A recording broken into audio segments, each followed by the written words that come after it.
A veces he escuchado lo siguiente: yo soy salvo, soy cristiano, tengo una buena relación con Dios, pero no veo que tenga que comprometerme con una iglesia, ¿no? Dios sabe mi corazón, no soy sincero, ¿no? Inclusive he escuchado cosas bien curiosas, ¿no? Yo adoro mejor en el campo, allá en el campo, y adoro al Señor, dice, ¿no? En lugar de ir a la iglesia, y no veo la razón de comprometerme con ella. Y he tratado de entender durante años esta manera de pensar, y he llegado a la conclusión de que al final hay diferentes razones por las cuales podemos tener o alguno de nosotros podría tener esa manera de pensar. A veces se trata de traumas, en el sentido de que venimos de iglesias controladoras, iglesias exigentes, ¿no? Que nos han sometido a mucho trabajo, y cuando llegamos a la comunidad, como que queremos relajarnos un poco. O a veces venimos de iglesias donde hemos tenido conflictos con los líderes, y esos conflictos nos hacen tener un poquito de reserva, ¿no? Aquí en Santa Cruz nuestros abuelos tenían un dicho que decía: el que se quema con leche ve a la vaca y ¿qué cosa? ¿No lo saben? Llora. El que se quema con leche ve a la vaca y llora. Y alude al hecho que cuando a veces tenemos malas experiencias y algo nos recuerda esa mala experiencia, pues nos pone mal, ¿no es cierto? Y puede ser eso, o podría ser que quizás por el contexto católico que algunos podemos tener. Yo no nací en un contexto católico, pero hablando con amigos, ellos me ayudaban a entender de que en su manera de pensar había que ir a misa el domingo a la mañana, y entre semana tratar de portarse bien, no hacer cosas malas, y todo estaba bien, ¿no? Y cuando llegamos a la iglesia de Cristo, trasladamos ese concepto y decimos, bueno, voy el domingo en la mañana y durante la semana trataré de portarme bien y todo estará bien, y no queremos dar un paso de comprometernos quizás un poco más. O puede ser también de que no conocemos, y justamente por esa razón estamos dando estos temas. En todo caso, el tema de hoy se titula ¿Por qué es tan importante mi iglesia local? Tuve la tentación de ponerle ¿por qué es tan importante mi comunidad cristiana Esperanza Viva?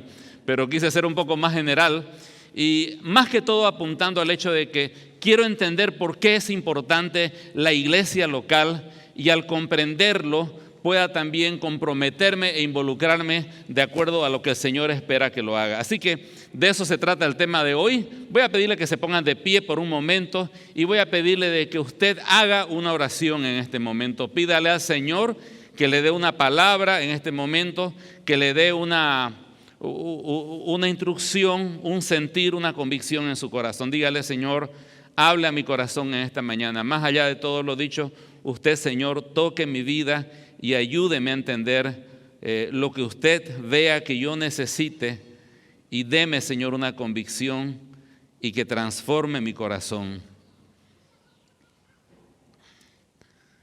Entregamos, querido Padre, este tiempo en sus santas manos, y que su Espíritu Santo se mueva con toda libertad en nuestros corazones.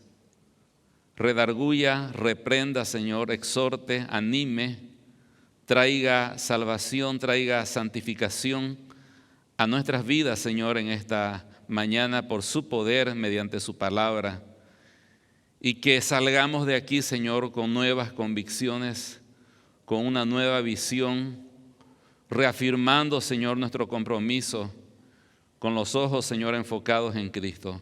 Se lo pedimos en el nombre de Jesús. Amén. Tomen asiento, por favor. Creo que está un poquito desenfocada esta pantalla. Si alguien podría afinar el enfoque. Creo que está un poquito borrosa para que se vea más claramente. Esta está bien. Bien, ¿por qué es importante mi iglesia local? Y vamos a responder 2 de las 3 preguntas. Hoy día vamos a responder por la cobertura que la palabra del Señor le da a este tema. Vamos a ver cómo la iglesia local pone en práctica toda nuestra doctrina y teología de la iglesia. Y este tercer punto lo vamos a dejar para después. Entonces, vamos a lo primero. ¿Por qué es importante mi iglesia local? Por la cobertura que le da la Biblia justamente al tema de la iglesia local. Y utilicé deliberadamente una palabra que utilizan los medios de comunicación, los informativos, ¿no? A veces se dice, se le da mucha cobertura a este tema y este otro tema no se le da mucha cobertura. ¿Qué se está queriendo decir? De que muchas veces agarramos una noticia y prácticamente la mitad del noticioso se trata de eso, darle una cobertura grande, y otras noticias más pequeñas. Por ejemplo, en este momento quizás lo más grave que está ocurriendo en el mundo podría ser lo que está pasando de la guerra Ucrania y Rusia. Pero nuestros medios de información no le dan mucha cobertura y le dan mayor cobertura a otros temas que quizás no sean tan importantes a nivel mundial, pero que para nosotros son más relevantes porque tenemos que saber cómo anda nuestra política, cómo anda nuestro gobierno, si va a haber al final paro o no va a haber al final paro, si van a subir al pan o no le van a subir al pan. Esas cosas necesitamos saber. Entonces se le da mayor cobertura, no porque sea más importante que otra cosa, sino porque para nosotros tiene mayor relevancia. De la misma manera, la palabra del Señor, algunos temas les da mayor cobertura y otros temas le da menor cobertura. No significa que uno sea más importante que el otro, sino que a lo que le da mayor cobertura es como diciendo, a esto debes prestar más atención porque es más relevante para tu vida en este momento. Y justamente el tema de la iglesia local es algo que le da bastante relevancia a la palabra del Señor y lo vamos a ver. Pero vamos a aprovechar de hacer un repaso de algo que vimos rápidamente hace 2 domingos atrás, la definición de la iglesia universal y de la iglesia local. Hay 117 referencias en el texto griego a la palabra iglesia, que en griego se pronuncia eclesía.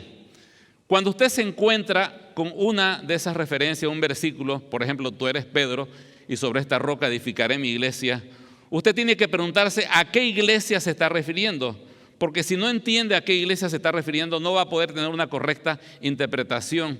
Y hay veces que se refiere, como en este caso de Mateo 16, 18, a la iglesia universal. En cambio, si vamos a 1 Corintios 1, 1 y 2, habla de la iglesia local de Corinto. Entonces, tenemos que tener en claro a dónde va, según el contexto, el significado de la palabra iglesia.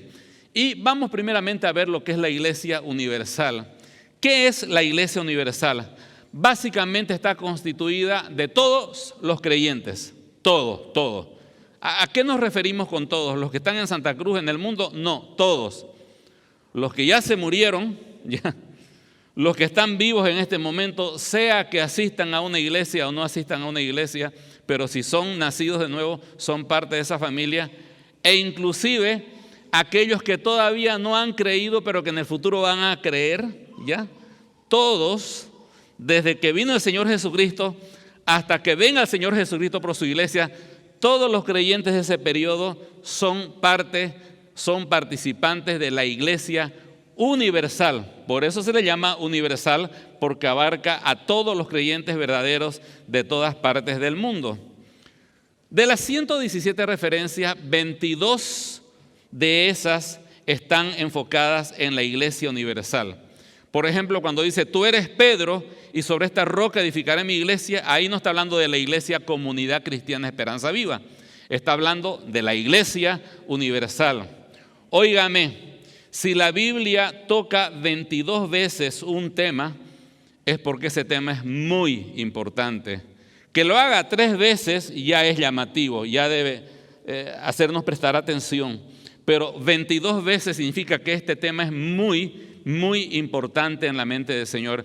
Y vamos a ver por qué es importante en la mente del Señor. En primer lugar, porque en realidad Cristo murió y dio su vida no por una denominación, por una agrupación, por los bautistas, los de las asambleas o los reformados, no. El Señor dio su vida por la iglesia universal. Cuando dice que Cristo amó a la iglesia y se dio a sí mismo por ella, se está refiriendo a todos los creyentes de todas las épocas. Entonces, para el Señor, el foco de su mirada es la iglesia universal. Cada creyente verdadero que haya nacido de nuevo forma parte de esa iglesia. También se le llama a veces la iglesia invisible. ¿Por qué invisible? Si puedo ver a los creyentes, es que no puedo ver los límites, no conozco a todos los creyentes de todo el mundo. O puedo estar por la calle tomando un micro y algunos que están en ese micro son creyentes, son parte de la Iglesia Universal y yo no puedo determinar cuáles sí, cuáles no. Ahora, Cristo sabe, para Él es completamente visible, pero para nosotros es invisible. Pero esa iglesia es importante porque fue por ella que Cristo murió, ¿no? Por otro lado, y este es un punto muy interesante, la Iglesia Universal se conecta con mi justificación. Antes de que se me pierdan en términos teológicos, esto es teología básica. Así que si usted tiene 12 años y se convirtió ayer, tiene que saber esto, ¿ya? Hay dos términos que son importantes en la vida del creyente. Bueno, hay muchos más, ¿no? Pero por lo menos dos usted tiene que conocerlos bien si es parte de la comunidad cristiana Esperanza Viva. La justificación, ¿y cuál es el segundo? La santificación, perfecto. La justificación es el acto en el cual Dios me declara justo. Declarado justo soy en Él. Hace un momento cantamos, ¿no es cierto? Sí. Entonces, ¿en qué momento? En el momento en que la persona pone su confianza en Cristo y cree en Él, de manera automática y directa, es una obra que hace Dios, declara a David Paz o a cualquiera de nosotros justo. Pero ¿cómo justo yo si sé quién soy?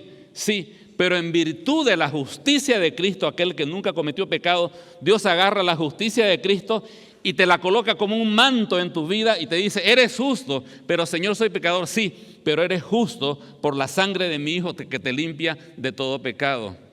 Y para entrar en la Iglesia Universal hay que ser, ¿qué cosa? Justificado.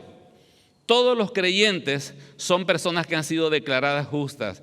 Y toda persona que ha sido declarada justa es parte de la Iglesia Universal. Así que la Iglesia Universal se conecta con mi justificación. Por otro lado, porque en ella se expresa la verdadera unidad. Queremos tener unidad en la iglesia y hacemos cosas para estar unidos. Pero muchas veces en el trajín de servir al Señor, inclusive de hacer una comida como la que está preparando el Ministerio de Misiones, hay fricciones, hay problemas, a veces hay chismes, a veces nace o sobresale el viejo hombre. Un pastor decía, el viejo indio decía, ¿no? Y vienen los problemas, ¿me entiende? Y cuesta la unidad en la iglesia local. Pero la Iglesia Universal está perfectamente unida. Un solo bautismo, un solo Señor, una sola fe, un solo Espíritu, un Dios que es por todos, sobre todos y en todos.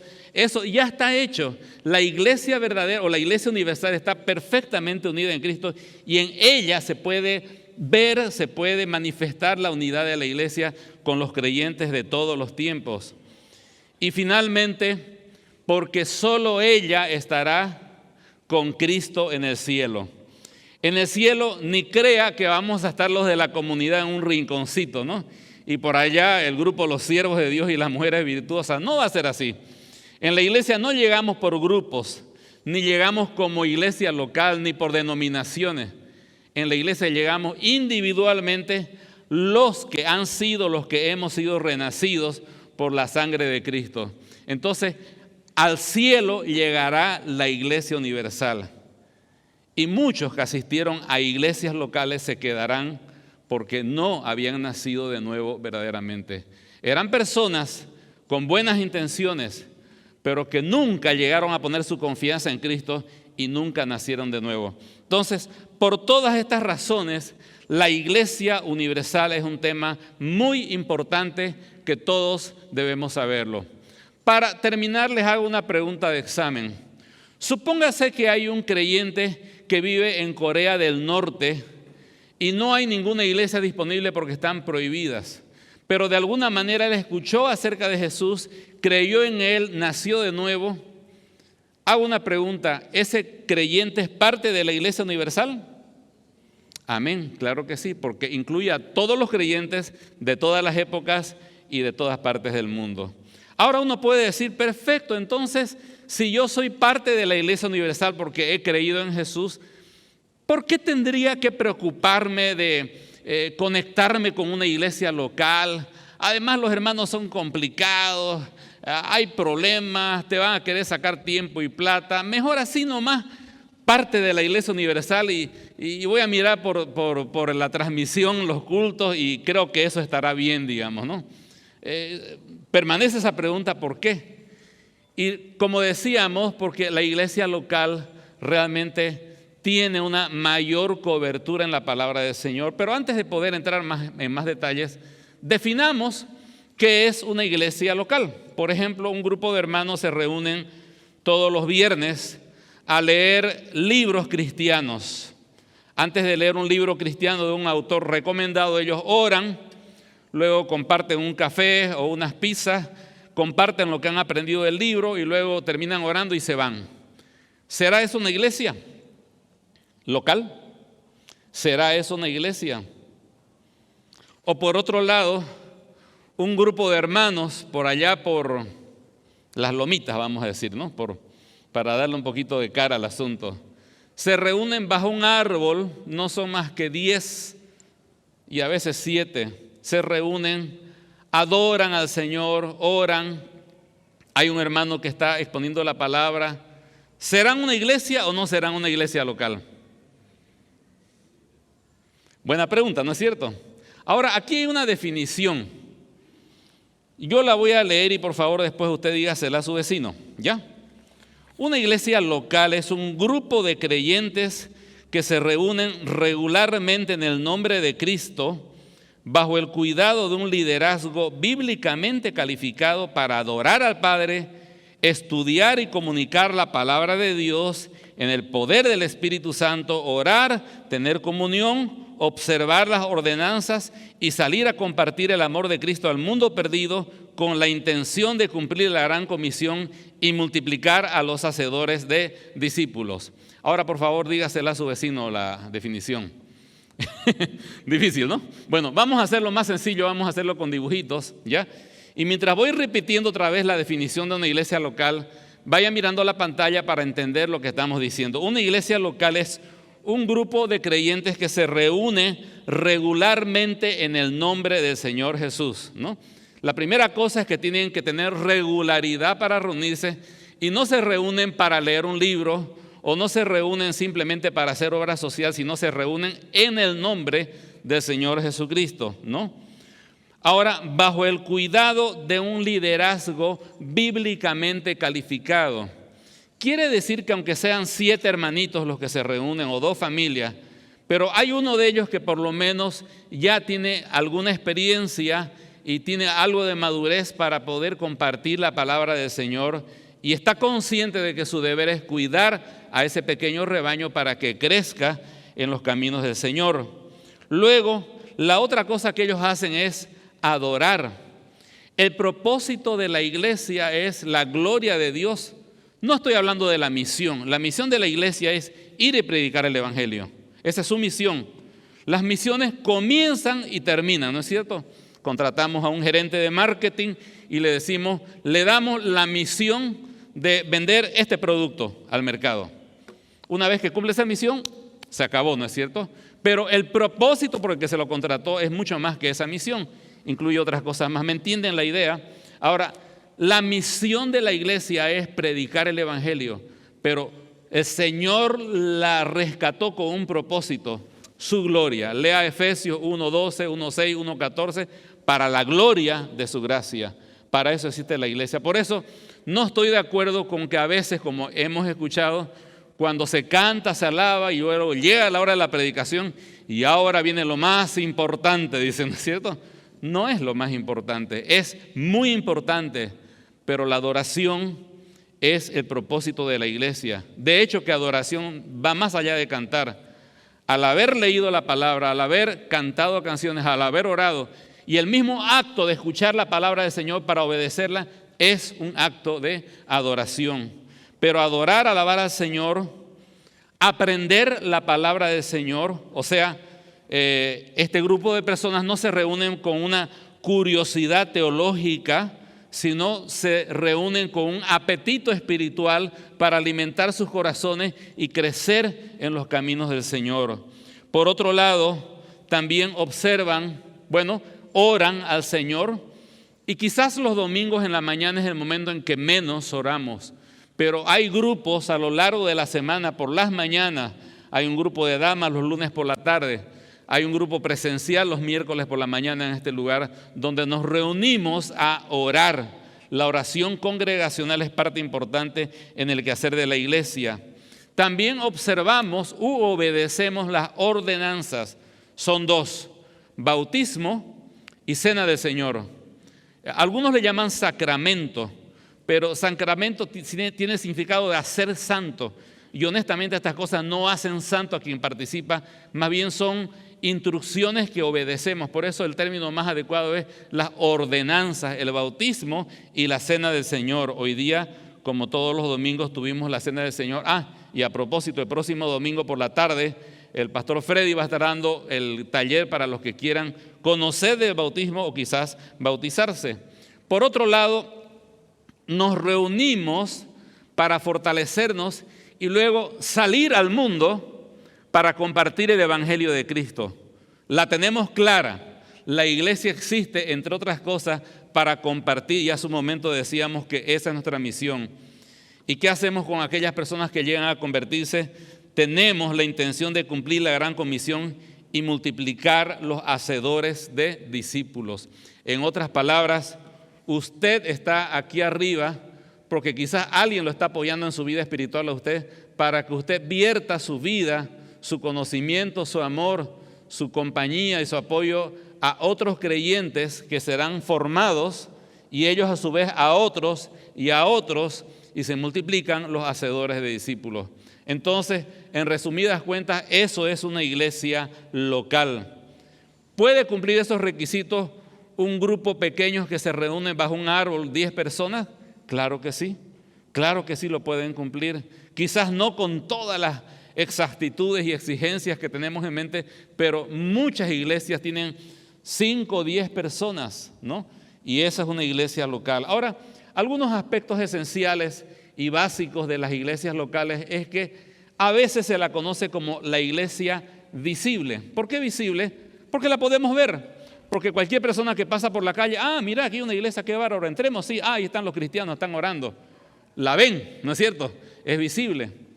A veces, como en 1 Corintios 1:2 o 1 Tesalonicenses 1:1, por citar algunos, se habla de la iglesia en Corinto, la iglesia de Tesalónica, y es probable que en esas ciudades hubieran muchos núcleos o iglesias locales, pero en términos generales nos referimos como la iglesia en Corinto.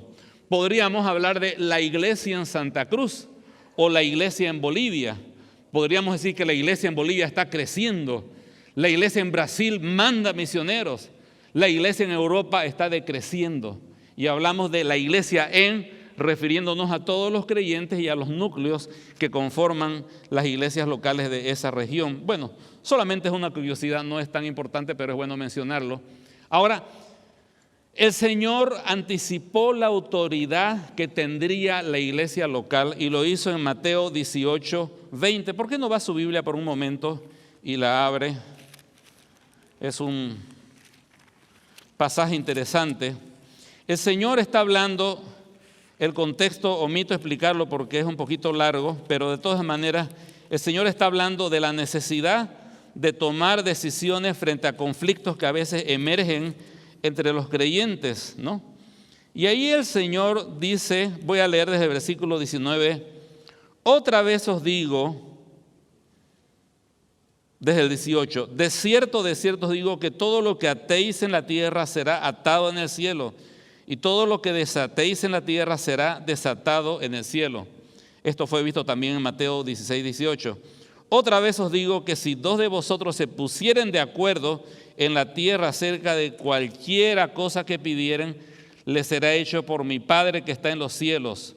Porque donde 2 o 3 están congregados en mi nombre, allí estoy yo en medio de ellos. Muchas veces utilizamos este versículo, ¿no? Pero ¿a qué se refiere? Voy a poner un ejemplo. Supongamos de que hay un lugar, digamos, Corea del Norte, nuevamente lo utilizamos, o Irán, ¿no? Donde es prohibido hablar de Jesús, y se reúnen 2 o 3 creyentes. Ellos dicen, aquí no tenemos iglesia, aquí no podemos hacer iglesia como lo hacen en otros lugares, pero nosotros 2 o nosotros 3 nos reunimos en el nombre del Señor Jesús. ¿Qué significa eso? Que ya están como una iglesia real y tienen la autoridad y la facultad de una iglesia. En otras palabras, ya hacen quórum para ser iglesia, porque están reunidos en el nombre del Señor Jesús, para tomar decisiones a nombre de la iglesia del Señor Jesús. Y ahí entra el contexto de lo que se ha dicho anteriormente: todo lo que atares en la tierra será atado en el cielo, etc. Entonces, el Señor habló de la autoridad que tendría la iglesia, la capacidad de reunirnos, no reunirnos simplemente para una pequeña reunión de grupo, sino en el nombre del Señor como iglesia. A veces en las reuniones de oración por la mañana somos pocas personas, pero les digo, nos reunimos aquí en el nombre del Señor en representación de la comunidad cristiana Esperanza Viva, para orar al Señor y pedirle cosas no a título personal, sino a nombre de toda nuestra iglesia y en favor de nuestra iglesia para la gloria del Señor. Pero luego vemos que la iglesia nació cuando llegó el Espíritu Santo, y nos vamos a Hechos capítulo 2, cuando llegó el Espíritu Santo y comenzó ese movimiento que no pararía hasta copar todo el mundo. Cito un versículo muy conocido, Hechos capítulo 2, versículo 41.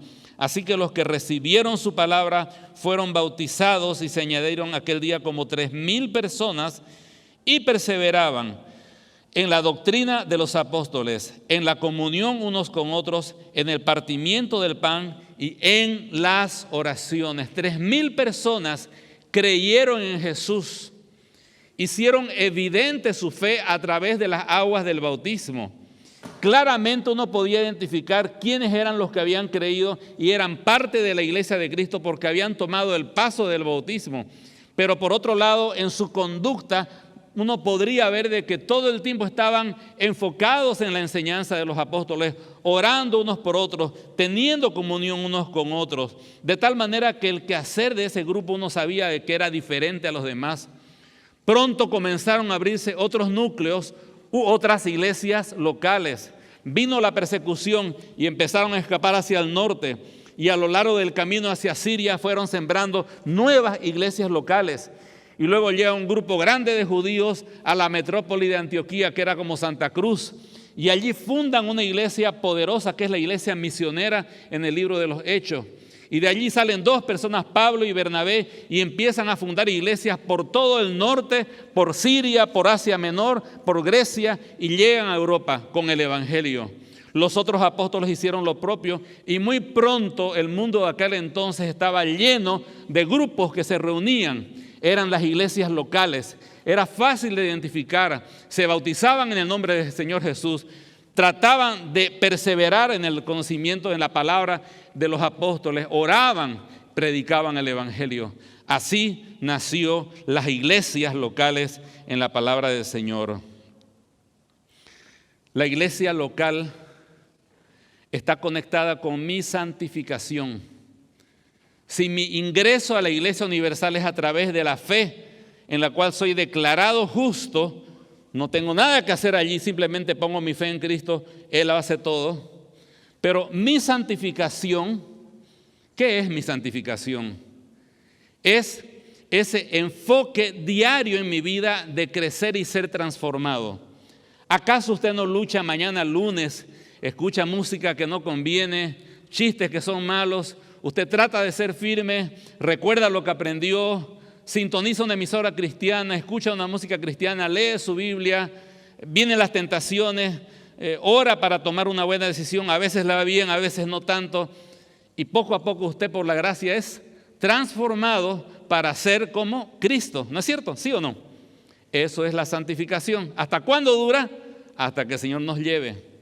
Ahora, la iglesia universal se conecta con mi justificación, pero la iglesia local es la herramienta que Dios ha dado al creyente y es el medio de la gracia que Dios ha dado al creyente para ayudarme a ser como Cristo, para ayudarme en mi santificación. Dicho de otra manera, no puedo llegar a ser como Cristo si no estoy conectado a una iglesia local, porque Dios así lo ha determinado. La iglesia local es la herramienta que Dios utiliza para llevarme a la santificación, entre otras cosas que Él hace. Y finalmente, hablando de la cobertura bíblica, de las 122 referencias que hay acerca de la iglesia, note que 87 tienen que ver con la iglesia local. Casi 3 de cada 4 veces que usted encuentra la palabra iglesia leyendo la Biblia, usted casi podría asumir que se trata de la iglesia local. Ahora, ¿por qué le da tanta cobertura a la Biblia a la iglesia local? ¿Porque es más importante que la iglesia universal? No, pero es más relevante para nosotros, porque podemos entender la doctrina de la iglesia, pero la práctica se hace aquí, en bollo, ¿me entiendes? En grupo, en la iglesia local, conectándome con ella, amando a mis hermanos, luchando a veces por las cosas que ocurren, arreglando mis problemas, perdonando y siendo perdonado, creciendo, ejerciendo mis dones. Toda esa dinámica permite que yo realmente pueda estar creciendo en las cosas del Señor, y ese es el énfasis neotestamentario. El Nuevo Testamento enfatiza ese crecimiento dentro de una iglesia local, de tal manera que aquella persona que dice, no, estoy bien, soy parte de la iglesia universal, con eso me basta y sobra, nunca soñé tanto, así que estoy tranquilo con eso, no está bien, ¿no? Porque el énfasis, 3 de cada 4 veces le dice al creyente, conéctate a tu iglesia local. ¿Correcto? Bueno, hemos visto entonces el énfasis de la cobertura.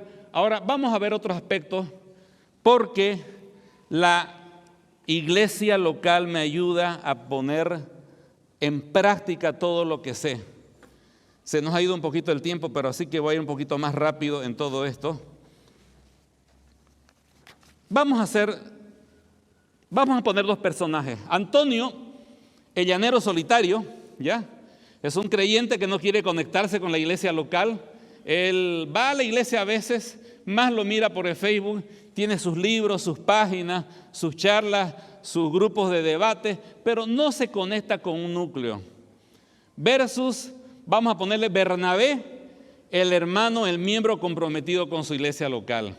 Ahora, hay muchas cosas que podemos saber de la iglesia, pero si realmente no estamos conectados a una iglesia local, no la vamos a entender. Por ejemplo, veíamos que todas estas metáforas son una descripción de la iglesia. La iglesia es un cuerpo, la iglesia es una novia, son pámpanos, son ovejas de un redil, son ladrillos de un templo y son sacerdotes de un cuerpo sacerdotal. Todo eso es muy lindo saberlo, pero solamente tiene sentido cuando realmente empezamos a practicar nuestra membresía y nuestra comunión con una iglesia local. Por ejemplo, en este versículo que habla justamente de ese tema, dice, hay una frase que me gusta mucho, según la actividad propia de cada miembro, recibe su crecimiento para ir edificándose en amor. En sencillo, cada persona, cada creyente llega a crecer si está correctamente conectado con todo el cuerpo de Cristo. Ahora, uno puede decir teológicamente, qué interesante eso, sí, claro, hay que estar conectado, pero ¿cómo lo voy a entender si no me conecto con mi iglesia local? Entonces, mientras que Antonio, el llanero solitario, se queda elucubrando ideas teológicas, Bernabé, el miembro comprometido, lo entiende porque él es ujier y llega y lo encuentra el templo limpio. Y aparte de eso ve a los de misiones que están preparando una comida para apoyar a la misionera que va a ser enviada al África. Y por otro lado ve a los de transmisión que están trabajando y ve a los maestros de escuela dominical. Y él está en su lugar siendo ujier y dice, lo entiendo, somos un cuerpo. Mi función es dar la bienvenida. Cada uno cumple su función y entre todos somos un cuerpo que realmente bendice, glorifica al Señor y bendice a las personas que vienen al culto. ¿Quién lo entiende mejor? ¿Antonio, el llanero solitario, o Bernabé, el miembro comprometido? Por supuesto que Bernabé, ¿no es cierto? Por otro lado, la iglesia es una esposa. Vamos a cambiar de nombre. Ahora tenemos a Juana, la llanera solitaria, ¿no? Y María, la miembro comprometida con su iglesia. Juana llega a este versículo que dice, las casadas estén sujetas a sus propios maridos, como al Señor. Como la iglesia está sujeta a Cristo, así también las casadas lo estén a sus maridos. Pero el problema es que no sé si dije Anita o María, no, bueno, ya me chipé. Juana, Juana, gracias. Juana, la llanera solitaria, dice, ¿cómo será eso de que la iglesia se sujeta a Cristo? Se sujeta. No entiendo, ¿no? En cambio, María viene a la iglesia, ella es parte del ministerio de misiones, ¿no? Y colabora con Oanza. Y ella dice, bueno, aquí dice la Biblia que yo tengo que sujetarme a mi esposo como lo hace Cristo a la iglesia. A ver, ¿qué hace la iglesia? Y los hermanos están cantando y alabando al Señor. Bueno, yo no lo puedo alabar a mi marido porque eso sería idolatría, pero sí puedo reconocer las cosas buenas que hace, ¿no es cierto? Entonces, querido, gracias por trabajar por la familia, realmente te mereces tu plato favorito, ¿no? Por otro lado, ve que la iglesia se ocupa de hacer todas las cosas que Cristo nos ha encomendado. Entonces el Señor quiere que yo como esposa me ocupe de todas las cosas que mi marido está haciendo. Entonces ese rato su esposo le dice, querida, ¿podrías ocuparte de dar este recado? Claro, mi amor, descuida, yo me ocupo de eso, yo te represento. Porque entiende cómo funciona la iglesia, ¿no es cierto? Y así ella va viendo cómo la iglesia escucha la palabra del Señor y ella dice, wow, siempre que llega mi marido lo tengo con una retahíla de quejas de los hijos y nunca me he puesto a escucharlo. Entonces llega el marido, a ver, ¿qué tienes para decirme? Quiero escucharte a vos ahora. ¿Qué le pasa a mi mujer? Bueno, está aprendiendo porque María está conectada con una iglesia local, ¿entiende? Entiende el concepto. En cambio, la otra no lo entiende, pues porque está en otro, es la llanero solitario. Por poner otro ejemplo, permanecer en Cristo. Somos los pámpanos, decíamos la otra vez, ¿no? Bueno, Antonio, el llanero solitario, ok, tengo que permanecer en Cristo. Me va a poner una alarma cada hora para orar, voy a tener mi devocional, tengo mi conexión con tal página y voy a tratar de permanecer en Cristo. Y trata, pero como que no va bien la cosa. En cambio, Bernabé, el lunes ya empieza a preparar su tema para su grupo de crecimiento que comienza, que es el día miércoles, ¿no es cierto? Me toca dar el tema y él está permaneciendo en Cristo porque está orando y leyendo la palabra. Termina eso y va a su grupo de oración y allá el hermano trae una meditación y se conecta junto con otros hermanos para permanecer en Cristo. Llega sábado y es colaborador de GZ o de Oanza y él está también con las dinámicas y haciéndole a los niños memorizar los versículos y está su mente permaneciendo. Llega el domingo por la mañana y su mente está completamente enfocada en la cruz de Cristo, en la cena del Señor. Le resulta sencillo permanecer porque hay un contexto que le ayuda a estar conectado con Cristo. ¿Quién va a estar permaneciendo mejor? ¿Antonio o Bernabé? Nuevamente Bernabé. Por otro lado, podemos decir que la iglesia es un redil. Tengo que acortar algunas cosas porque el tiempo se me ha ido. Pero Antonio dice, sí soy un redil, soy parte de un redil, pero ¿y dónde están las otras ovejas? ¿No es cierto? Porque él para en solitario en su casa con su internet, su conexión y sus libros digitales. En cambio, Bernabé dice, voy a ir a reunirme con mis hermanos, allá está mi rebaño, de allá soy. Es más, pertenezco a un rebañito más pequeñito que se llama los de fusión con propósito, ¿no es cierto? Y esos son mis hermanos. ¿Cómo anda? Aquí llega, ¿cómo está hermano? ¿Cómo está hermanita? Pero dicen, ¿cómo anda hombre? ¿No? Porque tiene una conexión con ese redil, ¿no? Cuando el Señor dijo en Mateo 16, 18, a ti te daré las llaves del reino, lo que ates en la tierra se atado en el cielo. Muchos teólogos opinan de que Dios estaba encomendando a través de Pedro, de los apóstoles, al liderazgo de la iglesia, el reconocimiento de quién es parte del redil y quién no es parte del redil. Obviamente que la iglesia ha fallado mucho en este aspecto, pero mal que mal, la iglesia reconoce cuando alguien es un verdadero cristiano. El primer paso que toma, ¿cuál es? Bautizarse. ¿Y qué es el bautismo? Identificarme con Cristo, con su muerte y su resurrección, pero luego vivir una vida de testimonio, mostrar la actitud de servicio, crecer en el conocimiento de la palabra del Señor. Y la iglesia puede decir, sí reconocemos que tal persona es miembro de nuestra iglesia porque realmente se ve a Cristo en su vida, no es perfecto, pero está caminando hacia la madurez, ¿no? Y cuando a veces las cosas no van bien, pues es deber de la iglesia decirle, hermanito, no estás bien, vamos a tener que parar un poquito con algunas cosas y enfocarnos en tu corazón hasta que seas sanado. Y en algunos casos, cuando una persona da un mal testimonio y no tiene arrepentimiento, decirle, hermano, no eres parte del redil del Señor. Por lo menos mientras mantengas esa conducta, esto no está bien, tienes que separarte. Entonces, es verdad, somos parte del rebaño de Cristo, pero eso es algo abstracto. En la iglesia local se hace más nítido y claro. Los que están comprometidos con el Señor, los que no. Somos templo y dice que somos piedras vivas en quien vosotros también sois juntamente edificados. ¿Para qué? Para morada de Dios en el Espíritu. ¿Cómo es esto que somos edificados? En el Antiguo Testamento el templo era la embajada del cielo en la tierra. Era la zona fronteriza entre el mundo de los seres humanos y el mundo divino. Y cuando un judío iba al templo o un gentil prosélito iba al templo, se sentía conectarse con Dios. Voy a decir algo que los jóvenes pueden entender mejor. El templo era el portal de Dios, ¿me entiende? Donde realmente el judío se transportaba a la presencia de Dios. Pero ahora dice de que ya no hay templo, de hecho que no hay templos, ¿no? ¿Y cuál es el templo? Nosotros somos el templo y somos piedras vivas que vamos creciendo. Pero si soy Antonio el llanero solitario, ok, soy una piedra, pero ¿de qué pared soy? O soy como ese ladrillo que está en el camino, nomás que solamente estorba y hay que ponerlo a un lado. En cambio, es más tangible para Bernabé cuando llega a la reunión y están todos alabando al Señor, glorificando al Señor, y de repente entra una persona que no conoce a Cristo y siente el impacto de la presencia del Señor porque Él está en medio, ¿no? Noten que cuando el Señor anticipó la autoridad de la iglesia dice, porque donde 2 o 3 estén reunidos en mi nombre, ahí estoy yo en medio de ellos.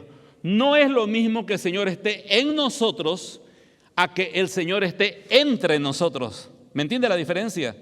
El creyente lo lleva al Espíritu Santo a todos lados, pero Cristo está en medio de aquellos que se reúnen en su nombre. Entonces llegan las personas y la iglesia se convierte en un portal de conexión. No hablo del edificio, sino de la reunión de los creyentes, donde las personas pueden conectarse con Dios. Y yo cumpliendo mi función, soy ese ladrillo que ocupa su lugar dentro de este templo santo que Dios está edificando. Bernabé lo entiende, Antonio probablemente no. Finalmente, y terminamos con esto, ¿quién entiende mejor, Antonio o Bernabé? Antonio el llanero solitario dice, ok, somos el nuevo sacerdocio, yo soy un sacerdote, pero si uno mira en el Antiguo Testamento, en el templo, uno llegaría a un templo como este anterior que estábamos viendo hace un momento, este que está acá. Este es el templo de Herodes, si no estoy mal. Llegaban y había muchos sacerdotes cumpliendo diferentes funciones. Unos estaban administrando las ofrendas, otros estaban sacrificando los animales, otros estaban encargados de la limpieza, otros estaban ocupados del lugar del lavatorio para los sacerdotes, otros estaban en la parte de la construcción, algunos estaban acarreando leña para el altar, y cada sacerdote tenía su función y los levitas se distribuían para cumplir con todo el trabajo que había que hacer. Entonces, sería absurdo pensar en un sacerdote solitario en un templo para él solito. Siempre que pensamos en sacerdocio, hablamos básicamente de un profundo compromiso. Si somos real sacerdocio, hablamos de que tenemos un profundo compromiso los unos para con los otros. Antonio no lo entiende porque no va a la iglesia con frecuencia ni está comprometido con nada.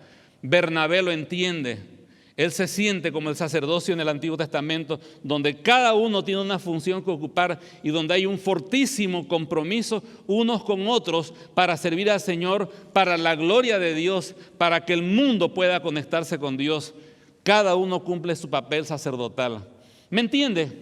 Cada aspecto de la doctrina de la iglesia es muy hermoso, es muy desafiante, pero solamente puede ser entendido no por Antonio el solitario, sino por Bernabé, aquel hermano que está plenamente comprometido con sus hermanos. El otro domingo, por favor, no se pierda, porque vamos a ver que la iglesia local es un medio de la gracia, es la provisión que Dios me da para mi crecimiento espiritual. Y en este punto vamos a ver aspectos que no tiene la iglesia universal y que solamente son directamente relacionados con la iglesia local. Al terminar en esta mañana, quiero preguntarle, ¿es usted parte de la iglesia de Cristo. Podría ser que haya una persona que nos esté visitando en esta mañana y lo que le ha traído aquí a la iglesia no sea un interés por conocer la doctrina de la iglesia, sino una carga profunda en el corazón, quizás el peso de malas decisiones, quizás situaciones que está viviendo. Y usted llega acá y yo le hago una pregunta directa: ¿es usted parte de la iglesia de Cristo? Usted me dirá, ¿cómo saberlo? Hay una forma de saberlo, hay una puerta de entrada a la iglesia de Cristo, hay una puerta de entrada al redil de Cristo. El Señor dijo, yo soy la puerta, el que por mí entrare será salvo. Y Él dijo, yo soy el buen pastor su vida da por las ovejas. Y querido amigo que nos está visitando, a usted le digo, hace 2000 años atrás vino el gran pastor y subió a una cruz, derramó su sangre por nuestros pecados, murió para que nosotros pudiésemos ser libres de la condenación del infierno, y su sangre tiene el poder para limpiarnos completamente de todo pecado. Y lo que Dios espera de usted, querido amigo, es que usted mire a Cristo, ponga su confianza en Él y le pida que Él cambie su corazón, que Él limpie todos sus pecados y que usted ponga su confianza en Él para que Él le transforme y la haga parte del rebaño de Cristo. Y eso es lo que usted debe hacer. ¿Por qué no inclinamos nuestra cabeza allí donde estamos? Y si usted realmente está cansado o a lo mejor cansada de ser como una oveja sin rebaño, de ser una persona que anda por ahí preguntándose si a lo mejor Dios es para usted o no, pero hoy vino y desea realmente que el Señor toque su vida, le felicito por eso, pero quiero animarle a que no ponga su mirada en hombres, no ponga su mirada en esta institución, sino ponga su mirada en Cristo. Mírelo a Cristo. Él fue crucificado por usted. Él tomó su lugar en la cruz del Calvario, derramó su preciosa sangre justa y perfecta. Y esa sangre tiene poder para limpiar nuestros pecados. ¿Quiere usted que el Señor le limpie sus pecados? Pues crea en Él. Dígale, Señor, creo en ti y creo que tu sangre me limpia de todo pecado. Hasta aquí he confiado en mí mismo, en mí misma, en mis buenas obras o en una religión. Pero en esta mañana renuncio a todo eso. Declaro abiertamente que ninguna religión me salva, tampoco mis buenas obras. Y confieso que solamente tu sangre me limpia de todo pecado. Por eso en esta mañana te ruego, límpiame, cámbiame, transfórmame por esa sangre derramada. Lléname de tu gracia, Señor. Dame un nuevo corazón y hazme una nueva persona. Lo creo en el nombre del Señor Jesús. Quisiera que sigan con las cabezas inclinadas. Si el Señor ha tocado a alguna persona y ha hecho esta oración de todo corazón, yo le pediría que por favor tenga la amabilidad de levantar su mano allí donde se encuentra, diciendo: yo hice esa oración y más que todo yo he creído en Jesús. Ponga su mano bien alta diciendo: yo en esta mañana creí en el Señor Jesús como mi Salvador personal. Que el Señor le bendiga, joven. Veo su mano levantada. Gloria sea al Señor por su vida. ¿Alguien más? Veo otras manos levantadas, 3 manos levantadas. Gloria sea al Señor. Amado Padre Celestial, gracias por esta mañana de victoria, Señor, y de bendición. No son simplemente conocimientos doctrinales preciosos, pero es su vida misma, la vida de Cristo, Señor, que nos transforma. Gracias por la sangre de Cristo que nos limpia de todo pecado. Gracias por su iglesia, Señor, tanto su iglesia universal como también, Señor, la bendición de pertenecer a una iglesia local. Bendiga, Señor, a cada uno y ayúdenos, Señor, a vivir a la altura de lo que somos, Señor, su iglesia. Y bendiga, Señor, a estas personas que tomaron el paso de fe de creer en Jesús como su Salvador. Solamente usted conoce los corazones, Señor. Permítale, Señor, por su gracia, mostrar frutos de arrepentimiento, la evidencia de un nuevo nacimiento. Y gracias por este tiempo, en el nombre del Señor Jesús. Amén. Amén.